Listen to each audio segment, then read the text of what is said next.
তো হ্যালো বন্ধুরা, তো আবার একটা নতুন ভিডিও নিয়ে চলে আসলাম তোমাদের সামনে। তো এই ভিডিওতে আলোচনা করতে চলেছি ইস্ট বেঙ্গল ক্লাবকে নিয়ে। তো ইস্ট বেঙ্গল ক্লাব চাইছে একজন বিদেশি মিডফিল্ডারকে দলে নিতে।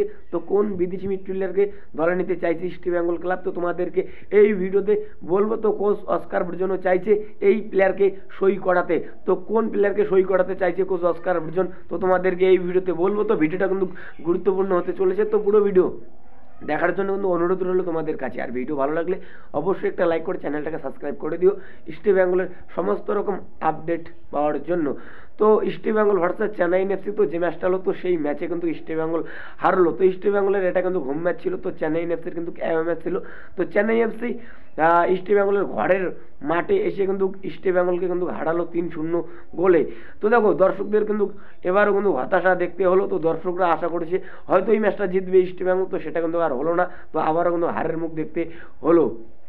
তো এবার যদি ইস্ট বেঙ্গলের ডিফেন্সকে নিয়ে আলোচনা করি, তো ডিফেন্সের প্লেয়ার নিশু কুমার, তো ভাই একদমই কিন্তু বাজে খেললো এই ম্যাচে, কি আর বলবো তোমাদেরকে। তো চেন্নাই এফসির প্লেয়াররা নিশু কুমারের সামনে দিয়ে বল নিয়ে যাচ্ছে, বল নিয়ে যেয়ে কিন্তু গোল করছে। তো নিশু কুমার শুধু কিন্তু দেখছে ভাই। তো এরকম খেলবে নিশু কুমার, তো কেউ কিন্তু ভাবতে পারেনি। তো একদমই কিন্তু বাজে খেললো। তো দেখো, আগের নিশু কুমার আর এখনকার নিশু কুমারের মধ্যে কিন্তু দিন রাত ভাই তফাৎ রয়েছে। তো আগের নিশু কুমার কিন্তু আর নেই। তো একদমই কিন্তু বাজে খেললো এই ম্যাচে। তো দর্শকরা কিন্তু আশা করেনি নিশু কুমারের কাছ থেকে এরকম খেলবে। তো লালচুং লুঙ্গা রেড কার্ড খেয়েছে, তো পরের ম্যাচ খেলতে পারবে না। তো পরের ম্যাচে কিন্তু ডিফেন্স কিন্তু আরও কিন্তু দুর্বল হবে ইস্ট বেঙ্গলের। তো এখন এটাই দেখার বিষয় পরের ম্যাচে কীরকম খেলে ইস্ট বেঙ্গলের ডিফেন্স। তো এবার যদি বিষ্ণুকে নিয়ে আলোচনা করি, তো ভাই বিষ্ণু যত দিন যাচ্ছে তত কিন্তু ভালো খেলছে, তো তোমরা বলতেই পারো। তো প্রতিটা ম্যাচে নিজের কিন্তু সেরাটা দিয়ে কিন্তু খেলছে বিষ্ণু, প্রতিটা ম্যাচে ভাই অসাধারণ কিন্তু খেললো এই ম্যাচে বিষ্ণু। তো রিচার্ড সেলিসও কিন্তু ভালো কিন্তু খেলতে পারেনি এই ম্যাচে। তো ইস্ট বেঙ্গল কিন্তু আবারও কিন্তু হারলো চেন্নাইন এফসির কাছে। তো দর্শকদের কিন্তু আবার কিন্তু হতাশা দেখতে হলো। তো এবার যেটা নিয়ে আলোচনা করতে চলেছি এই ভিডিওতে, তো ইস্ট বেঙ্গল একজন বিদেশি অ্যাটাকিং মিডফিল্ডারকে দলে নিতে চাইছে। তো সেই বিদেশি অ্যাটাকিং মিডফিল্ডারটা হলো এডু গার্সিয়া। তো এডু গার্সিয়াকে তো তোমরা সকলেই ছিল, যথেষ্ট ভালো মানের প্লেয়ার। তো যখন এডিকেতে খেলেছে অসাধারণ কিন্তু খেলেছে এই এডু গার্সিয়া। তো এদিকে মোহনবাগানও তো ভালো খেলেছে, হায়দ্রাবাদ এফসিতেও কিন্তু ভালো খেলেছে এই বিদেশি প্লেয়ার। তো যথেষ্ট ভালো মানের বিদেশি প্লেয়ার। তো যে ক্লাবের সঙ্গে যুক্ত রয়েছে এডু গার্সিয়া, তো সেই ক্লাবের সঙ্গে এই বছরই কিন্তু কন্ট্রাক্ট শেষ।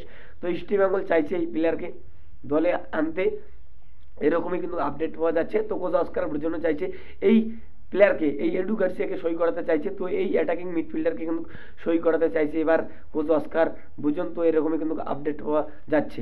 তো প্লেয়ারটার পায়ে কিন্তু খেলা রয়েছে, তো যথেষ্ট ভালো মানের প্লেয়ার। তো যখন এটিকেতে খেলেছে অসাধারণ কিন্তু খেলেছে এই প্লেয়ার। তো যদি এই প্লেয়ারকে দলে নিতে পারে ইস্ট বেঙ্গলের ম্যানেজমেন্ট, তাহলে কিন্তু ভালো হবে। ইস্ট বেঙ্গলের কিন্তু মাঝমাঠটা কিন্তু শক্তিশালী হবে।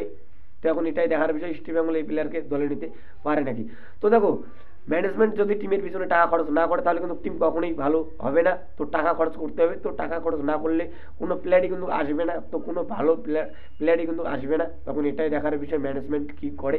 তো এডু গার্সিয়া যথেষ্ট ভালো মানের প্লেয়ার। তো যে ক্লাবের সঙ্গে যুক্ত রয়েছে, তো সেই ক্লাবের সঙ্গে এই বছরে কিন্তু কন্ট্রাক্ট শেষ হয়ে যাচ্ছে।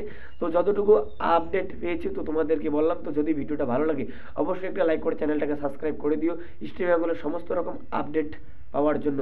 তো ভিডিওতে যদি কোনো ভুল হয়ে থাকে ছোটো ভাই মনে করে ক্ষমা করে দিও। আর ভিডিও ভালো লাগলে অবশ্যই একটা লাইক করে দিও। তো দেখা হচ্ছে পরবর্তী ভিডিওতে। Tata, bye bye.